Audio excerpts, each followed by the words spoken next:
Comment tu vas, Eric? Ah, bon courage, à tout à l'heure. Donc là, on va jusqu'à Bobigny on en a pour 35 minutes. Éloi passe 6h30 par jour sous terre depuis 10 ans.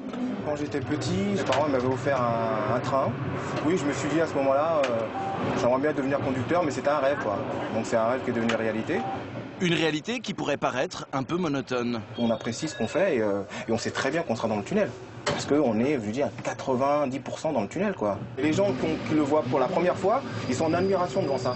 C'est pas la station, c'est justement ce côté-là. Être dans le noir, avoir les voies, quand on est sous tunnel, quoi. Égoutier, caissière, cuisinier, boulanger ou encore gardien de parking, ils travaillent le jour et pourtant, ils ne voient pas le soleil. Rien qu'à Paris, il serait 50 000. Comment le vivent-ils? Cela peut-il avoir des conséquences sur leur santé? L'homme est très sensible en fait à l'absence de lumière. L'horloge biologique gouverne le rythme veille-sommeil. C'est-à-dire qu'il donne le signal à l'homme que le jour, il doit se maintenir éveillé et la nuit, il doit dormir. Sébastien est responsable d'exploitation dans un parking souterrain. Depuis 8 ans, il passe ses journées à quelques mètres sous terre. L'hiver, j'arrive le matin à 8 h, il fait nuit. Je repars à 17 h, il fait nuit. On a besoin de soleil dans la journée et je prends peut-être un peu plus de pause pour justement aller voir la lumière du jour. Le voilà. Travailler dans de telles conditions met-il la santé de Sébastien en péril? Travailler en l'absence de lumière naturelle n'est pas dangereux. Mais effectivement, on peut observer des conséquences pour la santé, de l'ordre des troubles de l'humeur, voire des dépressions. On peut observer également des conséquences parfois sur le sommeil et les troubles de la vigilance. Malgré l'absence de lumière naturelle, Sébastien ne présente aucun de ces symptômes.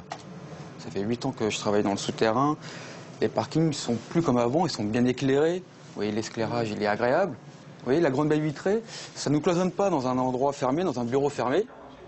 Sébastien a de la chance, son parking est récent. La lumière y a été mûrement réfléchie. On a beaucoup renforcé l'éclairage pour permettre de vaincre un sentiment d'insécurité ou de malaise que les gens ressentent quand ils descendent dans un milieu souterrain. Le niveau d'éclairement ici, on peut le constater, il est quand même plus important que celui que vous trouvez dans les parkings habituels. Il n'y a pas de zone d'ombre, on n'a pas un mur en blanc pour ça, c'est un éclairage type lumière du jour. Pour compenser le manque de lumière, quelques règles suffisent. Un éclairage adapté, une bonne alimentation et ne pas hésiter à s'accorder une pause, à l'extérieur bien sûr.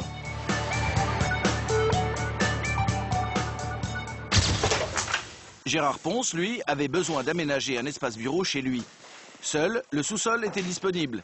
Il a eu une idée lumineuse pour se passer totalement du soleil. Ça fait 12 ans que je vis dans ma grotte ici. Et je ne suis jamais malade, je suis bien. J'ai ce qu'il faut en lumière au quotidien. Quel est son secret pour travailler dans un bureau sans fenêtre? Un jour, j'ai été dépressif. J'avais perdu mon emploi. Et j'ai vu une émission à la télévision intéressante sur la luminothérapie en Finlande. J'ai commandé une de lampe un peu comme celle-ci. Et je l'ai mise à côté de moi.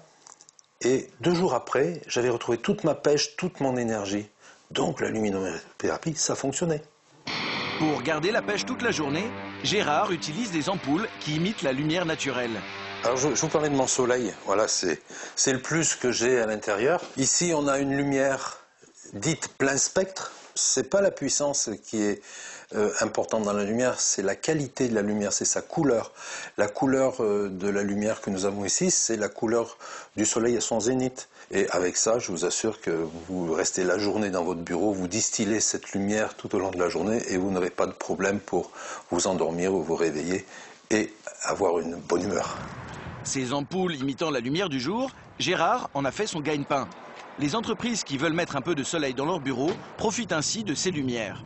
On a fait aussi des réalisations intéressantes là, dans des centres de téléphonie où il y a une 50aine de filles qui toute la journée sont dans cette lumière artificielle. Et le fait qu'on ait mis cette qualité de lumière, eh bien aujourd'hui, il y a moins d'absentéisme, me disait récemment le patron. Les filles se chipotent un peu moins, il y a de meilleure humeur. Donc c'est le bonheur, quoi. Du bonheur, c'est pour ça qu'il y a 2 ans, Christian, chef cuisinier ardéchois, a décidé de faire équiper sa cuisine collective en lumière plein spectre. Quand j'ai vu au début les lumières, j'ai dit voilà. La lumière était sombre avant. C'était une lumière qui était plus basse. Maintenant, avec les néons comme ça, là, ça donne une impression de jour, de lumière un peu naturelle. Pour nous, ça nous a amené un réel confort de travail. Depuis, Christian et ses employés voient les plats sous un nouveau jour. C'est important pour les sauces d'avoir une bonne lumière. On voit mieux la couleur. On voit plus les ingrédients qu'on peut mettre. C'est beaucoup plus agréable à travailler. Le patron y voit d'autres avantages.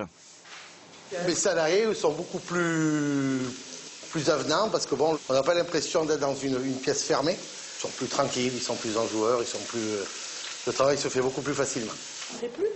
Non. Ces néons sont en moyenne 50% plus chers, mais... On parle d'un facteur qui n'est pas chiffrable, qui est le bien-être des gens, qu'il faudrait quand même mettre dans le prix. Pour Éloi, aux manettes du métro, impossible d'améliorer son éclairage. Heureusement, il fait partie des conducteurs chanceux. Le fait de pouvoir voir la variation du temps, c'est vrai que c'est appréciable. Donc malheureusement, toutes les lignes ne peuvent pas avoir de l'aérien, mais c'est vrai que c'est une partie qu'on apprécie beaucoup, quoi. Un petit bain de soleil de 3 minutes à peine, avant de s'enfoncer à nouveau dans les entrailles de la capitale.